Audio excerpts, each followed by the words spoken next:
Everyone, this is Monica Khurana. Today we are going to start a novel named The Diary of a Young Girl, right? This is a very beautiful novel expressing the ideology of a teenager, especially teenage is relevant to freedom, expression of thoughts and fun, excitement and many other things. But what happens if that point of time somebody tells you that you have to be confined in particular cell, like एक particular room में आपको बंद रहना है, आपकी ही उस as में जब आप पूरा लाइफ को या पूरे वर्ल्ड को व्यू करना चाहते हो, तो किस तरह का व्यू पॉइंट रहेगा हमारा, या हमारी सिचुएशन क्या रहेगी, हमारी स्टेट ऑफ माइंड क्या रहेगी, हमारे आसपास के लोग को जिनको हम चूज नहीं कर सकते, वो आप कहीं ना कहीं कैसे समझ सकते हैं कि लाइक ऐसे कॉन्सेप्ट्स के बेस पे ऐसे कुछ सीरियल्स आए जिनमें आपको एक रूम में बंद कर दिया गया, कुछ टाइम आपको स्पेंड किया जाता है, किस तरह से लोग अपना स्टेट ऑफ माइंड खो देते हैं, एग्रेसिव हो जाते हैं और वर्स से वर्स बिहेवियर शो कर देते हैं जो कि उन्हें नहीं करना चाहिए, राइट तो यहाँ तो वो they people do for the sake of money, लेकिन ये नॉवल एक रियलिटी है जिसमें आपको एक 13 ईयर ओल्ड गर्ल उसकी लाइफ में कैसे फ्रीडम लॉस्ट होती है और how she maintains her state of mind and how she sees the world, वो वर्ल्ड को कैसे देखती है, ये है diary of a young girl, right बहुत कुछ है बेटा इसके अंदर। हम लोग नॉवल स्टार्ट करने से पहले हम सबसे पहले ये समझते हैं कि नॉवल को एग्जैक्टली लिखा किसने है। तो सबसे पहली चीज जो आपको पता होनी चाहिए वो है ऑथर और ऑथर के बारे में।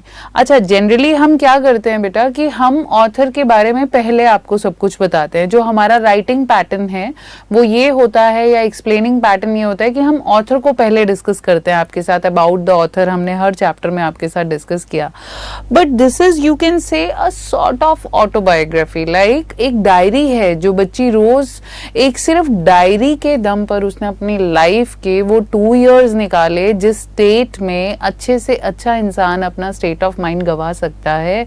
एक डायरी उसकी लाइफ में थी जहां वो अपने आप को बैलेंस कर पाई, जहां उसने एक कन्फाइड किया या एक कॉन्फिडेंस शो किया किस चीज के ऊपर, जो एक पेपर था। और इसीलिए इस डायरी में से एक कोट बहुत ज्यादा फेमस है, paper is more patient than a man.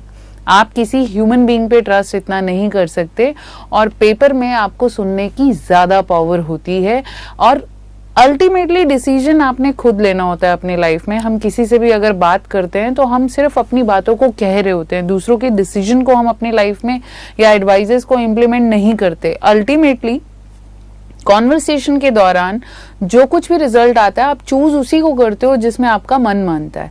तो पेपर अपने आप में एक ऐसा रिलेवेंस है, एक आइडिया ऐसा दिया गया है आपको यहाँ पर जो सेल्फ इंट्रोस्पेक्शन में आपको ले जाता है और आप उस जोन में चले जाते हो जब आपको आपसे बेहतर कोई नहीं जानता। सो अबाउट द ऑथर तो ये है बेटा कि हम पहले नहीं बताएंगे आपको, डेलिबरेटली पहले नहीं बताएंगे, क्योंकि डायरी के थ्रू हम एन फ्रैंक को समझेंगे। हम पूरी नॉवल खत्म होने के एंड पर हम बात करेंगे ऑथर की in the form of character sketches. उसके बाद बेटा हम जो नॉवल को लेकर चलते हैं हम उसमें कैरेक्टर्स पोर्ट्रे किया करते हैं, राइट अब कैरेक्टर्स पोर्ट्रे करते हैं तो जनरली क्या होता है कि पहले ही अगर हम बता देंगे आपको तो आपकी जो ऑब्जर्वेशन है वो कहीं ना कहीं रिड्यूस हो जाती है, कहीं ना कहीं कम हो जाती है। हमें बताने में कोई प्रॉब्लम नहीं है कि हम आपको कैरेक्टर्स पहले बता दें, ऑटो फ्रैंक है, फ्रैंक फैमिली है, वैन डैन फैमिली है, इस तरह के लोग हैं, लेकिन हम वो साथ साथ आपको डिस्कस करके चल रहे हैं और लास्ट में हम सभी कैरेक्टर्स को फिर से पिक करेंगे in the form of character sketch, right. Third thing जो हम नॉवल पढ़ते हुए शुरू करते हैं वो होती है हमारी थीम। ये क्या है, किन सराउंडिंग्स में इस थीम को सेट किया गया है। तो हाँ, ये जरूर बताना चाहेंगे हम आपको हिस्ट्री का एक ब्लैक पेज याद होगा, टॉर्चर अगेंस्ट ज्यूज, और वो करने वाला शख्स जो था उसका नाम था हिटलर, राइट। नाजिज्म के अंडर मैसिव लेवल पर ह्यूमन किलिंग का सबसे डार्क चैप्टर ऑफ हिस्ट्री है वो, और उस एपिसोड को पूरी दुनिया जानती है। ये थीम जो है वो ज्यूइश बैकग्राउंड है, साथ में नाजिज्म का या हिटलर के जो एक थिंकिंग प्रोसेस था, एक जो उसका जो माइंडसेट था कि मुझे अपनी जर्मनी में से आर्यन रेस ही रखनी है, बाकी सबको खत्म कर देना है, उसका उसने जो सबसे बेस्ट अपनी नॉलेज में जो एक डिसीजन समझा वो ये था कि mass killing of the human beings, और उसको हमारी हिस्ट्री हॉलोकॉस्ट के नाम से जानती है। हॉलोकॉस्ट को आप सुन के हैरान होंगे बेटा, ये प्रूफ है कि हॉलोकॉस्ट हुए थे। Diary of a young girl सबसे बड़ा प्रूफ है इस चीज का। ऐसे ही कितने लोगों की डायरीज प्रिंट हुई थी, लेकिन सबसे famous diary of a young girl थी। लेकिन इस चीज को डिनाई किया जाता है कि हॉलोकॉस्ट हुआ ही नहीं। हॉलोकॉस्ट क्या था बच्चे? मास लेवल पे किलिंग, गैस चैम्बर बना दिए जाते थे और वहां पर इनह्यूमन किलिंग थी। टिल डेथ वर्कर्स से काम लिया जाता था। सिंपली उनका सिर्फ यही मानना था हिटलर का कि मुझे अपनी जर्मनी में आर्यन रेस चाहिए जो एक प्योर रेस हो, राइट। प्योर रेस के चलते मुझे अपने यहाँ पर लाइबिलिटी नहीं चाहिए। तो जनरली हिटलर की सोच क्या थी कि good people are asset to nation, bad people are liability to nation. अब बैड पीपल के सेंस में जो फिजिकली हैंडीकैप्ड है, और एक इस रेस से उसको एक इनहेरेंट हेट था और उस चीज को उसने इसी रेस पे निकाला। अच्छा, हॉलोकॉस्ट करने से पहले आप हॉलोकॉस्ट के ऊपर बहुत सारे फैक्ट्स इकट्ठे कीजिए। आप ये फर्स्ट चैप्टर समझने के बाद हम आपको टास्क देंगे कि आप हॉलोकॉस्ट के ऊपर फैक्ट्स देखिए, तो आपको समझ आएगा बेटा ये मास किलिंग से पहले हिटलर ने क्या किया था। हिटलर ने यूएसए और एक और कंट्री को, ब्रिटेन आई थिंक, उनको अपील किया था कि आप इन लोगों को अपने पास बुला लो, हम इनको अपनी कंट्री में नहीं रखना चाहते। लेकिन हर कंट्री के अपने पैरामीटर्स हैं, हर कंट्री अपने अपने हिसाब से उनके पास रिसोर्सेज हैं, कुछ स्कैर्स हैं तो कुछ अबेंडेंस में है। वो कैसे सबको अपने यहाँ पर रेफ्यूजीज के तौर पर एक्सेप्ट कर सकती है। तो उनके मना कर देने के बाद जो उसको सबसे बड़ा सॉल्यूशन समझ में आया, वो समझ में आया हॉलोकॉस्ट, जो कि इनह्यूमन एक्ट था। यहीं पर आपने सुना होगा जो हमारे आइंस्टाइन थे वो भी ज्यूइश थे। मैं आपको पूरी डिटेल नहीं बताऊंगी, आप रिसर्च करेंगे उन्होंने अपने आप को कैसे बचाया। एडिसन जो थे वो भी ज्यूइश थे और उन्होंने अपने आप को बचा पाए या नहीं बचा पाए। हिटलर ने उनको कितना किस तरह की वो प्रपोजल्स दिए थे लाइफ सेव करने के लिए, क्या हुआ उनकी लाइफ में, वो आपने देखना है। हम पूरी चीज आपको एक स्पून फीडिंग लेवल के तौर पे तैयार नहीं कर रहे, because we want the interest should be there. आपके अंदर से खुद से विलिंगनेस आए कि मुझे ये जानना है। अगर हम सब चीजें आपको बताते चले जाएंगे तो आपका इंटरेस्ट कहीं ना कहीं लैग हो जाएगा और हम शायद आपको मेंटली हैंडीकैप कर देंगे। So I personally don't want to discuss each and everything. आप इस चीज को जरूर खुद से देखिए बेटा कि हिटलर का कैरेक्टर स्केच भी आप पढ़िएगा, क्या पर्पस था उसकी इस मास किलिंग के पीछे। और हॉलोकॉस्ट विक्टिम है हमारी एन फ्रैंक, जो कि इस डायरी की राइटर है। ठीक है, छोटी सी एज में थी, she is no more. Posthumous novel है। पॉस्थ्यूमस किसको कहते हैं? जो डेथ के बाद पब्लिश होता है, क्योंकि उस गर्ल का एक ही एम था लाइफ में कि मुझे हॉलीवुड में जाना है और दुनिया मुझे इसी चेहरे से हमेशा याद रखे। प्लस सेकेंड थिंग ये था कि जब मास लेवल पे पता चलना शुरू हुआ था कि लोगों को इस तरह से मारा जा रहा है, तो रेडियोस पे ये बार बार लास्ट डेज में बोला गया था, आप अपने इन दिनों के सारे डाटा को एंटर कीजिए एक लॉग में या एक डायरी बनाइए, जिनका भी बेस्ट डिस्क्रिप्शन होगा हम उसे पब्लिश करेंगे। अब मैं पहले से ही सस्पेंस नहीं खोलूंगी, एंड तक आपको जाके पता चलेगा सर्वाइवल क्या था, कितना ये अपने आप को बचा पाए, कितना नहीं बचा पाए, वो हम चैप्टर पढ़ते पढ़ते ही रीड करेंगे। अच्छा, हिटलर का कैरेक्टर स्केच जब आप पढ़ेंगे तो कहीं ना कहीं हिटलर के फैक्ट्स के बारे में आपको पता चलेगा बेटा। हिटलर का बचपन और हिटलर की जो ये डोमिनेशन वाली स्टेज थी बिल्कुल उल्टी थी, कंट्रास्ट में थी। पता है, ही वॉज अ पर्सन जिसका चाइल्डहुड में ड्रीम था कि मुझे प्रीस्ट बनना है क्योंकि मुझे इस दुनिया को बचाना है। ऐसा क्या हुआ कि वो पर्सन लाइफ सेवर की बजाय लाइफ टेकर बन गया? ये भी आप रिसर्च करेंगे। मैं आपको नहीं बताऊंगी, मैं आप में वो एक चीज इंस्टिल करना चाहती हूँ कि गो एंड फाइंड आउट। दूसरी बात ये कि हर इंसान कंप्लीटली बुरा नहीं है, कंप्लीटली अच्छा नहीं है। हम सीखने को अच्छे पॉइंट्स किसी से भी सीख सकते हैं। आप पढ़िए, ये नहीं कि वो बुरा इंसान है तो उसकी कोई चीज हमें नहीं अपनानी है। कोई तो अच्छी चीज भी होगी जिस चीज के चलते वो इतना टाइम रूल कर पाया, हालांकि उसका पर्पस गलत था, उसका थॉट गलत था। तो एक्चुअल में पर्सन रॉन्ग नहीं होता, या कोई एक्शन या कोई पर्टिकुलर थिंग रॉन्ग नहीं होती, वो चैनलाइज किस तरफ की गई है, वो डायरेक्शन हमारे राइट और रॉन्ग को डिसाइड करती है। जो भी रहा वो एक बना, ग्रैंड लेवल पे आया, लेकिन वो अपनी उस ग्रैंड सक्सेस को अचीव नहीं कर पाया, लास्ट में सुसाइड कर ली।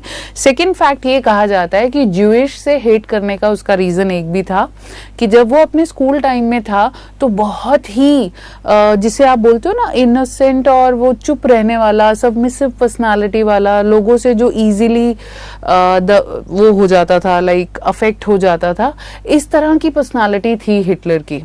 आपको ये मिलेगी हिटलर की बुक में, आप बात करें या उसके फैक्ट्स आप पढ़ने शुरू करें तो आपको ये नॉलेज कहीं ना कहीं मिलेगी। And his first crush was a Jewish girl. अब कहने वाले इस बात को ये भी कहते हैं कि that was a revenge, but नहीं, हम इसको एक टैग नहीं कर सकते। ये I left to your fine senses of judgement. आप इसको पढ़कर क्या अंडरस्टैंड करते हैं। अगर वो भी एक रीजन था तो ये तो सबसे गलत रीजन है कि पूरी कम्युनिटी को खत्म कर देना। तो वो मैं यहाँ पर कोई एक वो नहीं स्टैम्प करूंगी किसी भी बात के ऊपर। I leave it to your fine judgement whether to know something about Hitler or not. What is the quality of his life जो शायद हम अपने ऊपर इम्प्लीमेंट कर सकते हैं, लाइक डिटर्मिनेशन। उसका डिटर्मिनेशन रॉन्ग कॉज के लिए था, लेकिन आप वो डिटर्मिनेशन राइट कॉज के लिए लगा सकते हैं। जैसे फ्रॉग एंड नाइटिंगेल में, अगर कभी ये पोएट्री आपने रीड की हो, कम्युनिकेटिव में तो है ही ये, तो फ्रॉग का डिटर्मिनेशन तो हम सीख सकते हैं, लेकिन उसको चैनलाइज ना करें wrong side.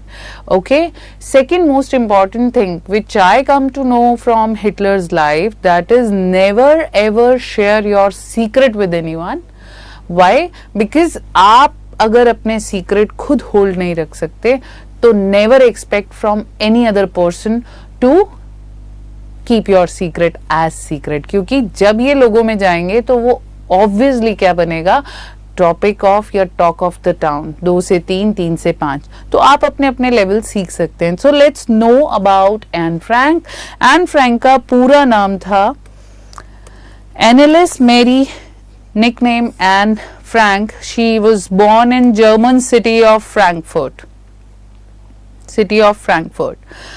One of the most discussed Jewish victim of Holocaust. Holocaust मैंने आपको बताया ग्रैंड लेवल पे हुआ था, और कितने लोगों ने 2 डॉक्टर्स आपको ऐसे मिलेंगे जिन्होंने एक मास लेवल पे ह्यूमन बींग्स को मरने से बचाया था, सिर्फ एक फेक न्यूज फैला के कि टिफस फैल गया है, और वहीं उन्होंने ग्रैंड लेवल पे उनका इवैक्यूएशन करवाया था वहां से। तो there are too much to know about Holocaust. I just want you to be intuitive enough and inquisitive enough to search about those things which you really want to know, right? Gained fame with the publication of the diary of a young girl. अब Anne Frank को जो fame मिली वो अपनी इस diary से मिली, diary of a young girl. Died in February on March 1945 when she was just 15 years old in Bergen-Belsen concentration camp. Actually concentration camp में डेथ नहीं हुई थी, लेकिन लास्ट डेज में उसको वहीं टिफस हो गया था, जिसकी वजह से कैंप से जैसे ही रिलीज हुए ये within 2 or 3 days Anne Frank की डेथ हो गई थी जर्मनी में। नॉवेल के बारे में अगर हम आपको बताएं तो it is a book of writings from the Dutch language, diary kept bye Anne Frank while she was hiding for 2 years with her family। ठीक है, तो यहाँ पर हमने while she was hiding for 2 years with her family during the Nazi occupation of the Netherlands। So Dutch language में personally ये जो diary लिखी गई थी ओरिजिनली, ये डच लैंग्वेज में लिखी गई थी. It provides the details of the hide out of the family and how they could resist the Nazis for that span of time. It brings out the brutality and cruelty of the Nazis and how people were treated in Germany. Right, तो इस diary में Nazism का जो brutality है उसको show किया गया है. आप इस डायरी को देखेंगे तो बहुत बिग लेवल पे इसका क्रिटिसिज्म भी हुआ है. बहुत सारे स्कूल्स में इसको बैन भी किया गया, not in India, outside India. बाद में इसकी ऑथेंटिसिटी को मानते हुए और यंग टीनेजर्स के माइंडसेट को साउंड लेवल में रखने के लिए ये री इंट्रोड्यूस की गई बहुत जगह. और कई लोग तो इस डायरी को एक फिक्शन भी मानते हैं जबकि ये एक रियल डायरी है. और कई लोग क्रिटिसिज्म इस बात से करते हैं कि इसमें उन लोगों को भी नेगेटिवली पोर्ट्रे किया गया है बाय एन जिन्होंने उनको हेल्प किया. ऐसा नहीं है बेटा. जब आप इसको पूरा रीड करते हैं तो आपको एक स्टेट ऑफ माइंड समझ आती है. 2 years is a big time span.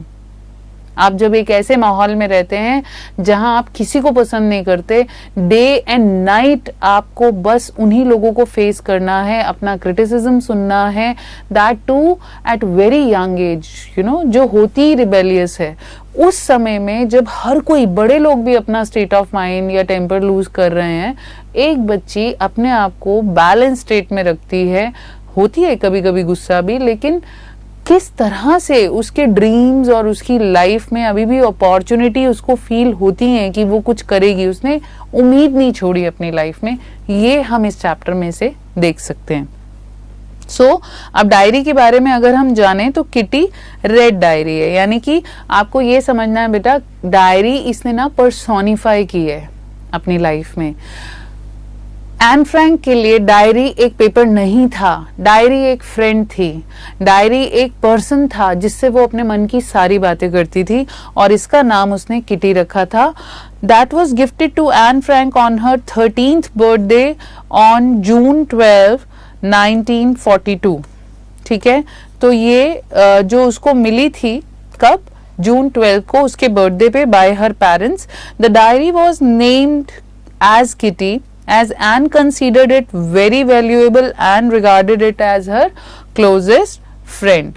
और उसने जो इसका नाम रखा उसको किटी रखा, और एन इस चीज को अपना सबसे बेस्ट पोजेशन मानती थी और हमेशा अपनी डायरी को अपने पास से दूर नहीं होने देती थी.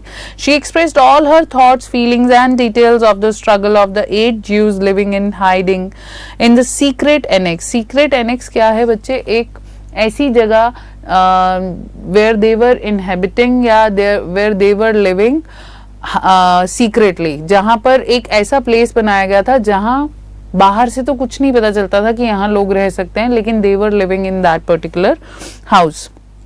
So in her diary, Kitty had it in the vivid account of the lives of her family, Van Daan family, Mr. Dussel, when they lived in the secret annex for almost 2 years to save themselves from the atrocities of the Nazi rule on the Jews. The diary was published on June 1947 in basically June 1947 में ये publish हुई थी और original Dutch language में publish हुई थी. She is 1 voice out of 6 million Jews. तो करीब करीब 6 million Jews पे ये टॉर्चर हुए थे, who were murdered systematically during World War II, and she is 1 voice out of those million. Her diary has since sold more than 30 million copies and has been translated into 67 languages में ये translate हुई है. पहली entry जो हमें diary में मिलती है वो मिलती है 12 जून 1942, जब वो डायरी से बात कर रही है. इसमें Anne Frank is talking to her diary, hoping that she would be able to confide everything to that diary. That means diary को वो अपनी फ्रेंड मानते हुए उसे अपना ये शो करती है कि ये जो डायरी है, ये जो मेरा फ्रेंड आया है मेरी लाइफ में, इस पे मैं हमेशा ट्रस्ट करूंगी और डायरी उसकी हमेशा कॉन्फिडेंट रहेगी. दैट मीन्स वो उसको कभी बिट्रे नहीं करेगी. ये सोच एक 13 साल के बच्चे की है, जो कि आज भी बच्चे जनरली ये मानते हैं कि हम किसी पे ट्रस्ट कैसे करें, लेकिन डायरी अपने आप में आपका सबसे बड़ा एक सपोर्ट है. और believe me guys, a person who writes diary, he or she doesn't need any shoulder in his और हर लाइफ। कभी आपको जरूरत नहीं है। विवेकानंद का भी कोट है कि अगर आप लाइफ में हर रोज 5 से 10 मिनट अपने आप से बात करने के लिए नहीं निकालेंगे तो आप लाइफ में एक बेहतरीन इंसान से मिलने का मौका खो देंगे। ओके कई बार आपने ऐसे सुना होगा, whenever I want expert advice I just talk to myself. तो वो क्या है कि हमको और हमारी लाइफ को हमसे बेहतर कोई नहीं जानता। अगर दो लोगों में भी हम बात कर रहे हैं तो हम किस पर्पस से बात करते हैं? हम इस पर्पस से बात करते हैं कि कोई सॉल्यूशन निकले। आप गौर करना हमेशा हम कौन सा सॉल्यूशन पिक करते हैं जो हमें सूट कर रहा होता है, क्योंकि हमें एग्जैक्टली पता है कि हम यही बात को मानेंगे। ठीक है, अगर सबकी एडवाइजेज हम फॉलो करते तो आज की डेट में कोई भी बच्चा पढ़ाई से जी नहीं चुरा रहा होता। सबके सब क्या होते? अव्वल नंबर में, राइट। कोई कंपटीशन इतना सिवियर होता कि हर कोई एक दूसरे को बीट करने में लगा होता, लेकिन एक्चुअली हम उसी चीजों को पिक करते हैं जिनमें हम बिलीव करते हैं। सो उसके बाद हमारी सेकेंड एंट्री जो हुई है वो 14 जून की हुई, संडे की। उसमें वो अपना डे डिस्क्राइब करती है, फ्राइडे वाला, कि वो उसका बर्थडे था। She was very curious about that day. After getting up she went to the dining room and recline a warm welcome, received a warm welcome there by Moortje. और Moortje कौन है? Cat का name है। तो उसको जो अच्छा welcome मिला, कैट ने उसको बहुत अच्छे से, she is a cat lover you know. Then she met her mom and dad and went to undo her presents out of which her diary was the first one. फिर वो फटाफट जाती है और अपने प्रेजेंट्स खोलने लगती है, और उसमें से डायरी जो थी उसका सबसे पहला प्रेजेंट था और सबसे पहला जो उसने खोला हो। और बाद में उसने ये भी शो किया है, possibly the nicest one. She got many gifts. Then in school during the recess she treated her friends with sweet biscuits and on a happy note. तो ये डायरी के अंदर उसने सिंपली ये डिस्क्राइब किया कि उसका बर्थडे कैसा रहा, कैसे उसको गिफ्ट्स मिले, कैसे उसने अपने आप को और अपने पूरे दिन को और अपने फ्रेंड्स के साथ उसने एंजॉय किया। फिर डायरी आती है हमारी 14 के बाद नेक्स्ट डे मंडे की, दैट इज 15 जून। और उसने बताया कि they had a birthday party on Sunday afternoon. She mentioned about Peter vessel also and what her mother thinks, कि पीटर वेसल कौन है, उसका फ्रेंड, और उसकी ममा उसके बारे में क्या सोचती हैं। एक चीज और बेटा, हम आपको समरी तो बता रहे हैं, लेकिन आप समरी के साथ साथ फुल रीडिंग भी करेंगे। और उसके अलावा ये चीज ध्यान रखेंगे कि इस डायरी में स्यूडोनेम्स यूज किए गए हैं। स्यूडोनेम्स क्या होते हैं? फॉल्स नेम, ताकि एक्सीडेंटली अगर कोई डायरी उठा के पढ़ भी ले तो वो समझ ना पाए कि कौन से नेम किसके लिए लिखे गए हैं। और ये चीज जो है बाद में इंग्लिश में ट्रांसलेट करते हुए, जब जो बहुत ग्रेट लेवल पे, डीप लेवल पे जिन्होंने उसको पढ़ा, उन्होंने अंडरस्टैंड करके इसको चेंज किया। So and about her friends, ये उसके फ्रेंड्स हैं लाइज गूजन, सैम हॉटमैन एंड मेएप डीवॉल। मेएप डीवॉल नहीं है, जोपी डीवॉल ही है हर बेस्ट गर्लफ्रेंड, मतलब गर्ल्स में जो उसकी बेस्ट फ्रेंड थी वो यही थी। देन सैटरडे 20 जून 1942, डायरेक्ट मंडे के बाद इन्होंने एंट्री की है। सैटरडे की 20 जून को लिखा और उसमें अपनी डायरी को बताया, she wanted to bring out all kinds of things that light buried deep in her heart. तो कुछ ऐसा हुआ कि वो डायरी को अपने हर बात डिस्क्राइब करना चाहती थी, और ये डिस्क्रिप्शन उसने अपनी फैमिली को इंट्रोड्यूस करके दिया, उसकी लाइफ में कौन इंपॉर्टेंट है उनके बारे में बताया। और यहाँ पर रीजन मेंशन किया डायरी पे कन्फाइड करने का, वो ये था कि paper is more patient than man. ये बहुत फेमस हुआ है बेटा कोट, अभी भी आपको बहुत जगहों पर लिखा हुआ मिलेगा। तो यहाँ से आपको एक चीज और समझ आती है कि आप जितने मर्जी छोटे क्यों ना हो, आपको दुनिया सुनती है अगर आपकी सोच अच्छी है, राइट। जनरली बच्चे ये सोच के चुप हो जाते हैं कि हमें कौन सुनेगा, लेकिन कभी कभी आपसे जो अच्छी बातें हमें भी सीखने में मिलती है, हम भी उनसे इंस्पायर होते हैं। तो नेवर स्टॉप इंस्पायरिंग अदर्स। आप अपने आप को बेस्ट करते जाइए, आपको नहीं पता कि आपसे कौन इंस्पायर हो रहा है और कौन क्या सीख रहा है। तो ये कोट आपको एन फ्रैंक की राइटिंग एबिलिटी के बारे में बता देगा कि कितनी परफेक्ट थी वो राइटिंग में। Reason of starting a diary she told it was that she had no such real friend. उसकी लाइफ में कोई अच्छा रियल फ्रेंड नहीं है, इसलिए वो डायरी शुरू कर रही है। She told about her family, पूरा डिस्क्रिप्शन दिया अपने पापा के बारे में, ऑटो फ्रैंक अपनी ममा के बारे में, मार्गॉट उसकी सिस्टर थी, मूडजे उसकी कैट थी, ग्रैनी उसकी अब लाइफ में रही नहीं। She was deeply attached to her granny and she still misses her granny a lot. और वो किसी को बताती नहीं है कि वो अपनी ग्रैनी से कितना अटैच है। उसके अलावा जो दूसरी चीज़ है, अपनी एक टीचर के बारे में भी उसने मिसेस के बारे में लिखा है कि जब वो लास्ट डे ऑफ फेयरवेल था तो एन कितना रोई थी उनसे मिलके। तो टीचर्स की डार्लिंग भी रही है एन फ्रैंक। उसके अलावा फैमिली इंट्रोड्यूस करने के बाद जब आप यहाँ देखोगे तो आपको सबसे बड़ी आयरनी क्या दिखेगी कि एक बच्चे की डायरी आप पढ़ने जा रहे हैं, वो लिख रही है अच्छा, लेकिन वो एक्सप्रेशन में जीरो है, meaning she doesn't show what she is thinking। तो उनका एक कोट और फेमस है, I think a lot but I don't say much। बहुत सोचती हूँ मैं दुनिया के बारे में। ये हर टीनेजर की कहानी है बेटा। आप दुनिया को अपनी नजरों से देखना चाहते हो और आप एक्सप्रेस करने से बचना चाहते हो। पहले पहले नहीं बचते। जब आपका एक्सप्रेशन रिजेक्ट कर दिया जाता है तो आप किसी के रिजेक्शन या प्रपोजल से अपनी सेल्फ वर्थ को देखना शुरू कर देते हो, जबकि वो चीज़ गलत है। ये हमेशा याद रखो बेटा, आपका हर थॉट मैटर करता है। अपने थॉट को कभी भी अपने आप को डिमीन मत करो, अपनी वर्थ को डिमीन मत करो किसी के रिजेक्शन से या किसी के इग्नोरेंस लेवल से। आपको अपने आप को डिमीन नहीं करना है। अपनी थिंकिंग को कभी आप रोबोटिक मैनर में बदलने मत देना, उसको ओरिजिनल ही रहने देना। और एन फ्रैंक की यही खासियत थी, she has original thinking level। तो she was a deep thinker।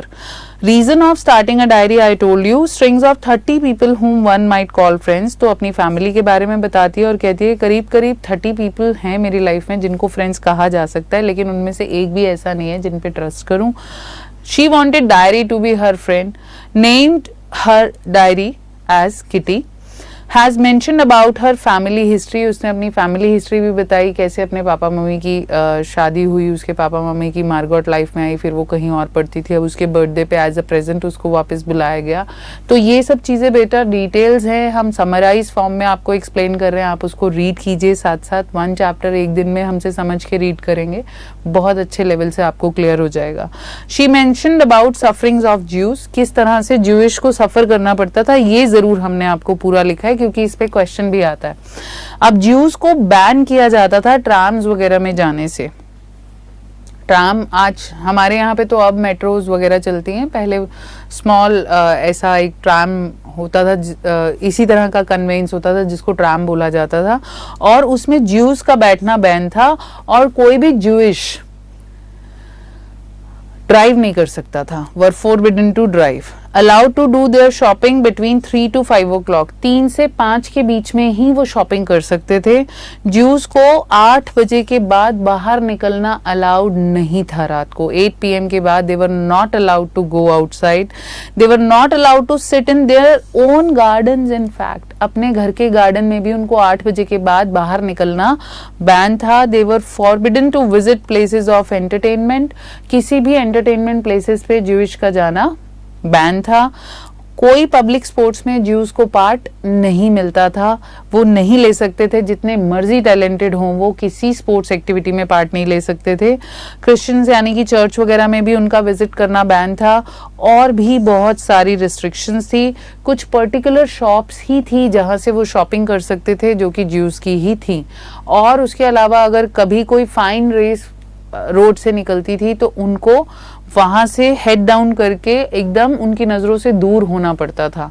तो ये अपने आप में उनका right of freedom, right of expression, right of existence सब कुछ छीना गया था उनकी लाइफ से। ऐसे टाइम में भी वो ठीक थी, खुश थी कि चलो they are alive. Their freedom was limited. Granny died in 1942 in January. Yet she was still present in her thought. तो अभी she lets her granny, तो यहाँ पर यहाँ पर जो बताया गया है वो ये कि उसकी ग्रैनी की डेथ हो चुकी है लेकिन वो अभी भी उसके थॉट्स में प्रेजेंट है।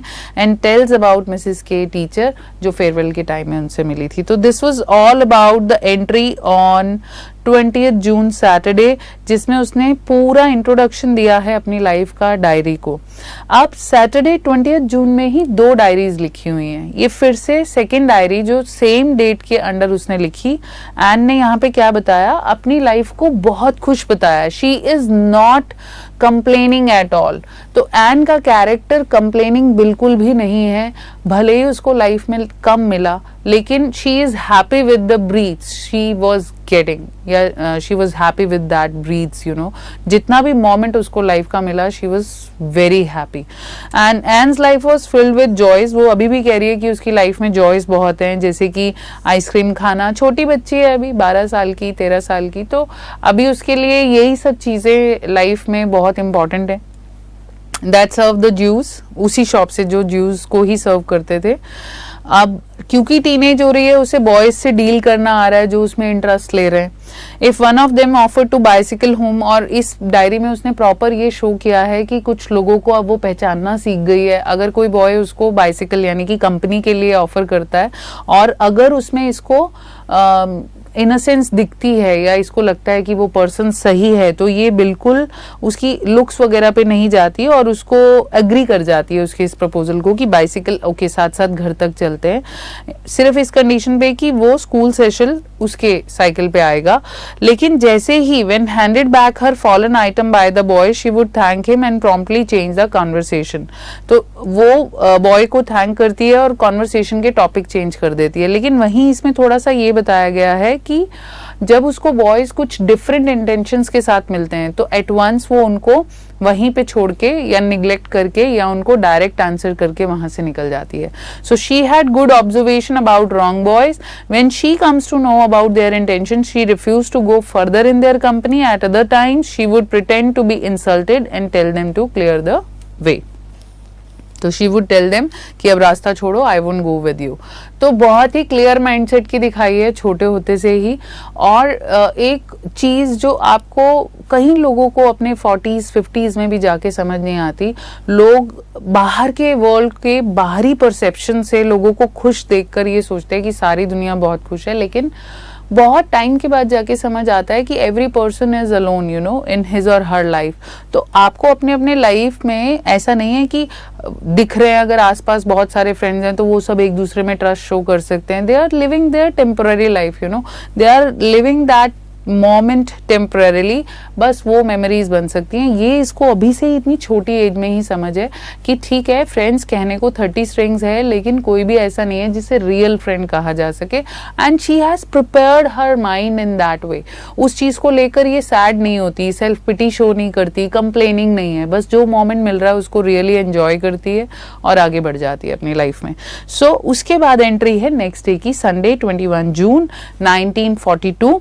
Here she has sarcastically described the behavior of teachers and students। यहाँ उसने जो बिहेवियर शो किया है वो टीचर्स और स्टूडेंट्स का किया है, क्योंकि पीटीएम का डे आ चुका है और पीटीएम डे पे बहुत अच्छी लाइंस में उसने लिखा हुआ है एन फ्रैंक ने कि टीचर डिसाइड करता है। वैसे तो बहुत सारे बच्चे पीछे ही रह जाने चाहिए थे, इस क्लास में भी नहीं पहुंचने चाहिए थे, बट टीचर डिसाइड करता है कौन जाएगा कौन नहीं। तो वो बच्चे जो नहीं बेयर करते या जो नहीं डिजर्व करते, स्टिल वो बच्चे क्या कर रहे हैं, नेक्स्ट क्लास में आगे जाने के लिए तैयार हो रहे हैं, क्योंकि कहीं ना कहीं वो फ्लैटरिंग कर रहे हैं टीचर्स की और टीचर्स भी उनसे खुश हो रहे हैं। लेकिन कुछ बच्चे जो जेन्युइन डिजर्व करते हैं वो तो आगे जाएंगे ही, लेकिन उनको मार्क्स वगैरह हो सकता है कम मिले। So at term end, everybody is worried about their result. She is sure about her result, but a bit worried about maths. तो उसको अपने रिजल्ट के लिए टेंशन नहीं है, पढ़ने लिखने में अच्छी थी, बहुत ब्रिलियंट नहीं थी लेकिन अच्छी थी, मैथमेटिक्स से थोड़ा घबराती थी। She has also commented on the partial nature of teachers. She recounts her relation with her teacher, especially Mr. Captor, who objects to Anne's talkative ways and sets her task such as writing 3 essays। अब यहाँ ना बहुत interesting case है कि mister कैप्टर इनके mathematics के teacher थे, if I am not wrong, yes, और उनको प्रॉब्लम थी एन के टॉकेटिव बिहेवियर से। एन शुरू से ही ना राइटिंग स्किल्स में बहुत अच्छी थी, उसकी कन्विंसिंग पावर भी बहुत अच्छी थी, आपको यहाँ पता चलेगा। तो वो पनिशमेंट मार के नहीं देते थे किसी को भी, कैपिटल पनिशमेंट या कहना चाहिए कि फिजिकल पनिशमेंट नहीं देते थे, वो एक टास्क के तौर पे पनिश किया करते थे बच्चों को। तो पहली बार उन्होंने उसको जब डांट लगाई तो बोला जाओ चैटर बॉक्स पे ऐसे लिख कर लाओ। वो लिख के लाती है और उसमें वो पूरा एक लॉजिक एक्सप्लेन करती है कि फेमिनाइन नेचर है बोलना, आप वो मुझसे कैसे छीन सकते हो। सेकंड, उसमें वो लॉजिक देती है या सेकंड आर्ग्यूमेंट बेस होता है कि my mama speaks a lot, तो मेरे डीएनए में ही ये प्रॉब्लम है, तो how can you change somebody's DNA. इस पे बहुत हंसते हैं, वो शांत हो जाते हैं, कुछ नहीं कहते, लेकिन फिर थोड़े दिन में ये बहुत बोलते हुए मिलती है। तब वो उसको लिखने को देते हैं इनक्योरेबल चैटर बॉक्स, उसमें भी वो किसी तरह कुछ कुछ लिख कर ले आती है और फिर वो थोड़े दिन शांत हो जाते हैं। लेकिन जब उसके बाद बहुत बोलती है ना, तो वो क्लास में उसको इंसल्ट करते हैं और बोलते हैं इस बार तुम क्वैक क्वैक पे लिख कर लाओगी। और इस चीज को वो इतने सीरियसली ले लेती है, पहले तो बात करने में लगी रहती है, होमवर्क को टक कर लेती है अपने डायरी में, और शाम को जाके या थोड़ी देर के बाद जाके घर जाने के बाद उसको जब याद आता है, तो इस बार उसको था कि मुझे इस सीरीज को एंड करना है। मैं बिल्कुल भी सर को ये चांस नहीं दूंगी कि वो मुझे दोबारा इस तरह के टास्क देते रहे, बहुत मोनोटोनस है। लेकिन मुझे किसी की हेल्प भी नहीं लेनी, मुझे अपना ही थॉट लिखना है और मैं खुद से ही पॉइंट्स एक्सप्रेस करना चाहती हूँ। तो एन फ्रैंक को एक आइडिया आया कि वो क्रिएटिविटी ऐड करेगी, यानी ऐसे लिखेगी वर्स की फॉर्म में। For this she went to her friend, जो कि पोएटिक मैनर में पोएट्रीज लिखा करता था और अच्छी पोएट्रीज लिखता था, वो इसकी हेल्प करता है इस ऐसे को वर्ड्स की फॉर्म में लिखने में। तो उसने बड़े कॉमिक मैनर में ऐसे लिखा, और उस ऐसे में एक स्टोरी थी कि डकलिंग थे, उसके फादर स्वैन थे और मदर डक थी। तो उन लोगों का रोज का काम था कि वो क्वैक क्वैक करते रहते थे। तो एक दिन 3 डकलिंग्स हैं यहाँ पर, उनके फादर ने उनको इतना मारा कि दे वर बीटन टिल डेथ, और उनकी डेथ हो गई। तो बड़े इमोशनल मैनर में और सब में उसने ये स्टोरी लिख के दी। जब मिस्टर कैप्टर को वो अगले दिन ये स्टोरी देती है, ये पोइट्री देती है ऐसे रिटन इन वर्ड्स फॉर्म, तो मिस्टर कैप्टर बहुत मूव हो गए इस बात से, और उन्होंने लाइफ में कभी भी एन फ्रैंक को फिर बात करने से नहीं रोका।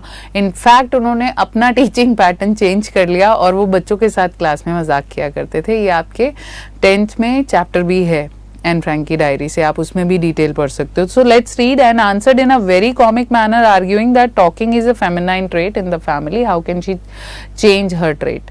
सो but when asked to write on quacking, Anne turn to her friend Sanne a budding poet for help. उसके पास गई, he helped her to write essay in words that put an end to this annoying debacle. मतलब अब उसके लिए बहुत irritating task होता जा रहा था।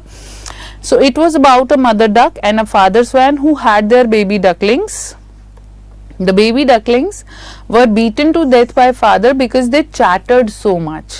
Quack quack quack quack, duck का sound है, वो बहुत करते थे। This directly hit the captor's heart. तो कैप्टर को बहुत हिट की ये बात, and he change him completely. अपने आप को उन्होंने टोटली चेंज कर लिया। Since then she was allowed to talk, never got extra work, her teacher started teaching in a very light manner and would always joke about this in the class. ये चीज क्या show करती है बेटा? उसकी creativity, उसकी sincerity और उसके कन्विंसिंग स्किल्स, कि आप कोई भी चीज अगर वो किसी के लिए अनोइंग है, करने का राइट तभी है जब आपके पास उसकी पूरी जस्टिफिकेशन है या आप उस चीज को राइट प्रूव कर सकते हो। तो ये हम देख रहे हैं कि बहुत छोटी सी एज में ही उसके अंदर ये चीज थी, and she did it very good manner, right. So अब हम यहाँ पर आपको थोड़ा सा रिकॉल कराते हैं कि अभी आपने उसकी 4 और 5 डायरीज के बारे में रीड किया, हॉलोकॉस्ट के बारे में रीड किया, हिटलर के बारे में थोड़ा सा समझा, जर्मनी के बारे में जाना। अब कई कई बच्चों को तो हॉलोकॉस्ट वर्ड ही उन्होंने फर्स्ट टाइम सुना होगा। तो बेटा आज का जो टास्क मैं आपको दूंगी वो ये है कि आपको बहुत सिंसियरिटी से, लुक, हर चीज हम मार्क्स के लिए नहीं कर सकते, ठीक है। If you want to be a good person in your life, जिसे कोई सुनने के लिए तैयार हो, जिससे कोई बात करने के लिए तैयार हो, you know what kind of person you want to be, जिसे इग्नोर करके निकल जाएं लोग, या लोगों को फर्क नहीं पड़ता कि ये पर्सन एग्जिस्ट करता भी है या नहीं, या फिर ऐसा पर्सन जिसको सुनने के लिए पीपल वेट, जिसकी वेलबींग के लिए पीपल वरी, ठीक है, जिसके एक एक एक्शन को पीपल फॉलो। अगर आप एक ऐसा पर्सन बनना चाहते हो जो लाइफ में एक सन की तरह अपनी यूनिकनेस बना सकता है, तो कुछ चीजें बेटा आपको अपनी लाइफ में प्रैक्टिस करनी पड़ती हैं। You have to follow the language of sun. If you want to shine like sun, you have to follow its language. And what is the language of the sun? It's burning itself. So you should burn yourself with knowledge. आपको वो knowledge से burn करना है. And I assure you guys, if you go by this novel with me and if you do those tasks which I tell you daily, believe me, इस novel के end होते होते तक आपकी personality totally transform हो जाएगी और visible होने लगेगी लोगों को, और आपको पता चलेगा कि exactly लाइफ है क्या. सो आज का टास्क सिंपली इतना है कि आप भी एक डायरी उठाइए और उस डायरी को आज से अपना एक लॉग बनाइए और अपने पूरे दिन का कुछ भी इंपॉर्टेंट एलिमेंट अगर आपको लगता है तो उसमें मेंशन कीजिए. नहीं तो दो चीजें जरूर मेंशन करो. एक है ग्रैटिट्यूड कि आज आप किस चीज के लिए थैंकफुल हो, और सेकंड चीज है आज आपने पूरे दिन में ऑब्जर्व क्या किया, आज आपने अपनी पूरी लाइफ में सीखा क्या. ठीक है, तो ये तो काम रोज चलेगा जब तक आपकी ये डायरी खत्म होगी. और उसके बाद हम तो चाहते हैं पूरी लाइफ में आपका ये रहे काम. उसके बाद आप हिटलर पे रिसर्च करो, फैक्ट्स निकालो हिटलर के लिए, हॉलोकॉस्ट पे फैक्ट्स निकालो. ऐसा करंट लेवल पे मास किलिंग और कौन सी कंट्री में हो रही है. अभी रिसेंटली बहुत प्रॉब्लम्स चल रही हैं सब जगह, लाइक साउथ कोरिया में क्या चल रहा है एंड ऑल, आप देख सकते हैं. तो इन चीजों को आप सर्च करो और जानो लोगों की मेंटालिटी के बारे में और रियली हमारी हिस्ट्री में क्या हुआ था. तो आपको डेट्स याद नहीं रखनी है. मैंने यहाँ डेट वाइज डायरी आपको दी है so that you can understand which date what had she written on which date. ठीक है, इसलिए. लेकिन पेपर में जब आपको आंसर्स लिखने होते हैं तो डेट वाइज नहीं लिखना है. तो डोंट वरी अबाउट कि आपको डेट्स याद रखनी है. नहीं, हिस्ट्री इसलिए पढ़ाई जाती है बेटा ताकि आप कुछ चीजों को समझ सको कि ये काम हमें नहीं करना है, इसका इम्पैक्ट कुछ ऐसा हुआ था हमारी लाइफ में. सो कोई भी चीज के रीजंस को डिस्कस करना या किसी भी चीज के इम्पैक्ट्स को स्टडी करना, या फिर हम वो मिस्टेक्स को लाइफ में दोबारा ना करें जो हमारे एंसेस्टर्स ने करी. ठीक है, सो ये टास्क आज आपका रहेगा. उसके अलावा आपको यहाँ पर मैं ब्रीफ कर देती हूँ. डायरी मिल चुकी है, फैमिली के बारे में पता चल चुका है, उसके फ्रेंड्स कौन थे, उसकी लाइफ, स्कूल लाइफ के बारे में हम डिस्कस कर चुके हैं, उसके पर्सनल नेचर के बारे में हम डिस्कस कर चुके हैं. हम ये सब बाद में कैरेक्टर स्केच के फॉर्म में एकदम ब्रीफ कर देंगे लास्ट में, जिससे आप ये सब भूलोगे नहीं और इतनी डायरी तक आपको वो रीड करना पड़ेगा. Stay tuned with us. We will meet you in next slide. Thank you so much for listening.